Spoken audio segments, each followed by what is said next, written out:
Right, welcome once again, viewing several. This is episode 3 of my shelf layout, which actually is this one over here that I'm building. But you can see I've got these two Unifrog points here that I was going to play with. But I thought, as a little diversion, I keep getting diverted. So I've set up this experiment today. This is partly to do with wiring frog points up. But it occurred to me, and I've seen things before, people do this. This is an Insulfrog version of that same point, but it's quite easy to convert to a powered frog, because all you've got to do is add some wires to the frog. I haven't done the modifications to power it through the switch, so it will actually act as a switching point rather than the Unifrog ones aren't isolating, but this is kind of isolating.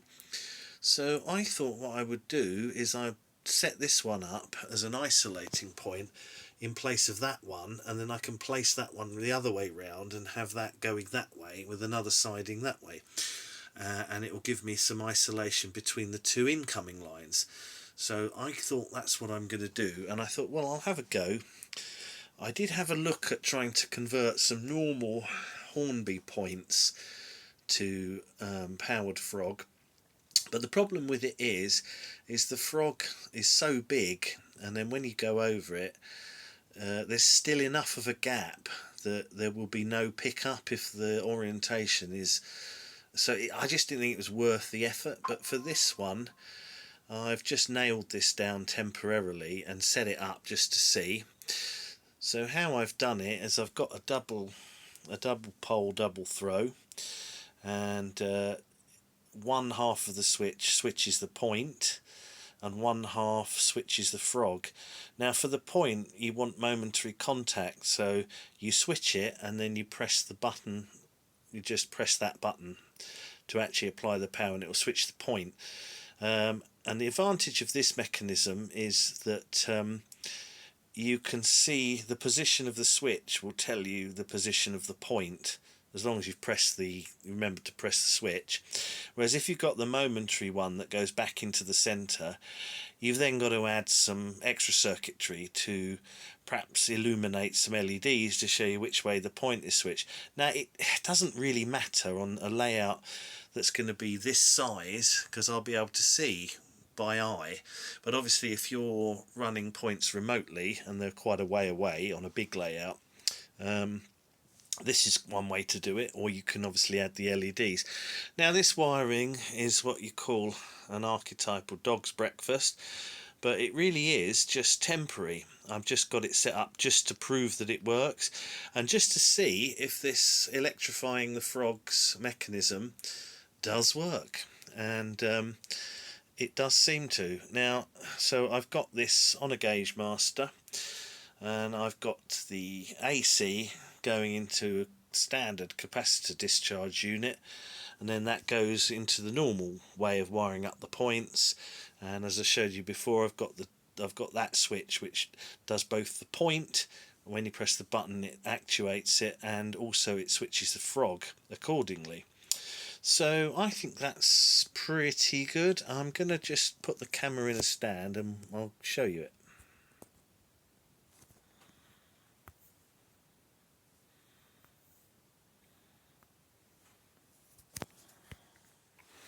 Right, so bear in mind that this is actually an Insulfrog point. So there was some stalling.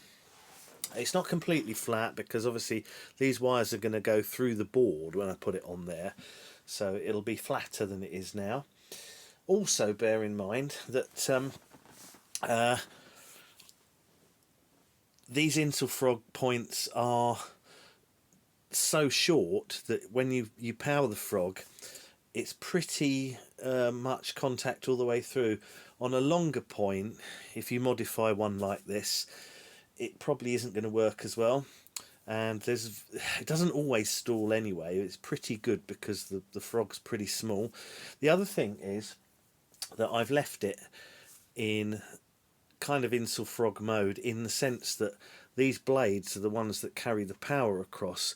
And one of the things that people will suggest to do is to, you know, on the actual Electrofrog ones, you can wire up these blades independently, so it's not relying on touching this one or this one.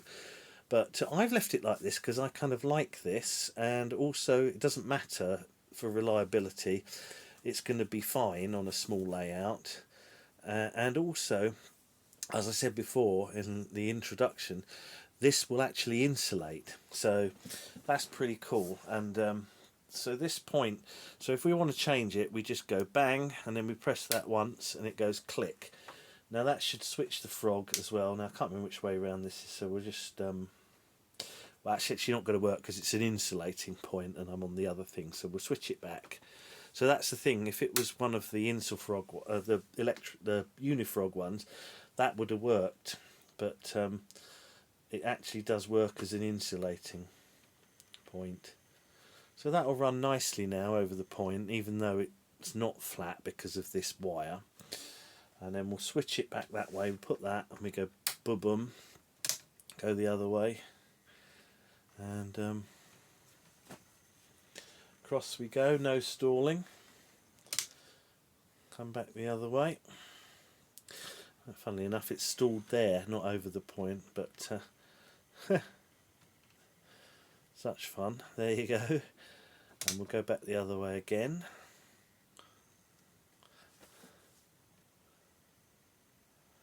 So that's pretty smooth, despite there's that bump there. Now I'm not sure why that's stalling there, but I'm not worried about that because this is pretty much temporary track. So we'll go that way, and we will flip that switch, press that, and we'll come back this way.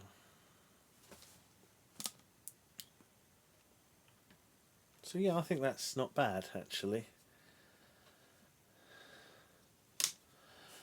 Go back the other way. So yeah, that's pretty smooth. I'm quite happy with that. And that literally is just 2 wires, some cheap switches, and we've basically got a live frog insulating point, which is going to be really handy in the context of this layout, because I'm going to place that here to isolate these two so I can have separate lines coming in, and the other two are conducting points where they'll, you know, so if I put one controller on this line, it will just power the whole layout, which is great for DCC. But I do want, on this particular thing, I'm going to have another siding here, and I'm going to be able to run empties in, shuffle them between these two sidings. The idea is they get filled there. There's a shunter here, and then you put them maybe back in this longer siding here, and then you can have a bigger diesel come in and take them out off to the fiddle yard. So that's the idea. I'm pretty pleased with this. I think this is what I originally planned to do, and I was going to buy 2 more of these, but it was almost as cheap, because I already had this, it was almost as cheap to just buy Unifrog points and just go with that. But yeah, as I say, the difference is this will isolate. So I'm going this way at the moment, so this is isolated, whereas the other one, the Unifrog ones, these will both be live. So I think that's kind of a useful thing to have as a bit of difference, and yeah, I'm pretty pleased with that. So yeah, let's just run one more across there. So yeah, that's pretty good. I like that, and I've got better locos that will run more smoothly than this one. So yeah, I think that's coming on nicely. So cheers for watching, and I'm gonna dismantle all of this. This was really just to temporarily test my theory as whether I could electrofrog this point, and it's an isolated one, so there's no need to put any isolating fish plates, and it's actually really useful because it works because it's such a short frog, and it gives me an isolating point without having to muck around adding sections with switches. It will just literally switch on the point, which is already wired up to switch with that switch, so I can just go bang, and this is now isolated on a spur. So that's pretty cool, I think. So yeah, a useful idea there. So hopefully, well, I'll update when I've made a bit more progress. As I say, I'm going to dismantle this now, and that will be put on here, and I'll continue building this little thing. Then when I've done that, I'm going to do the fiddle yard part of it, which is just going to be two. I think just going to be 2 straight lines. Might have a run around. Don't know yet. We'll see. Anyway, cheers.